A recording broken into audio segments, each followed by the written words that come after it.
Hello mga kababayan, si Riza Antivirus nagbait-baitan talaga sa pag-interrogate doon sa tiyahin kriminal bata mismo doon sa Senado. Parang napakaamong tupa ang animal ni Riza Antivirus. Pati Raffy Tulfong kasi mag-e-election na kasi guys. Kaya mabait kunwari itong mga bobo na ito Riza Antivirus at si Raffy Tulfong na may sayad, nagbait-baitan. Silang pagtatanong doon sa tiyahin ng bata na pumatay doon sa Tacloban. At alam nyo ba mga guys lumayas? Yung mga animal doon sa lugar nila at pumunta sa Manila para takasan. Nila ang krimen na ginawang kanilang anak pati tiyahin lumayas din. Yun pala guys, nagpunta ng Senado para humingi ng tulong.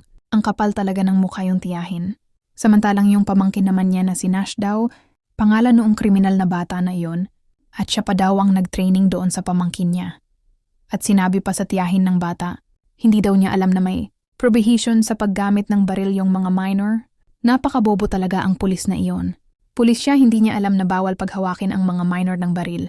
Isa pa hindi na bata ang pamangkin niya dahil naisip na niyang napumatay ng tao kasi katwiran ng bata na iyon. Hindi siya makukulong kung halimbawa kung makapatay siya. Nako Riza Antivirus at Raffy Tulfong mga bobo nyo, sabihin nyo pa na hindi kayo papayag na ibaba ang pwedeng makulong na bata kasi mga inosente sila. Mga baliw talaga kayo Riza Antivirus at Raffy Tulfong. Nakapag-isip na nga sila pumatay ng tao, tapos sabihin nyo inusinti ang mga bata. Sana nga Riza Antivirus at Raffy Tulfong. Sana nga mapatay kayo ng mga minor para malaman nyo na ang sakit kapag ikaw ang biktima nila. At gamitin sa mga kalaban nyo sa politika na paslangin kayo, mga hayop kayo, nakakagigil kayo mga hayop kayo Riza Antivirus at Raffy Tulfong, mga bobo and those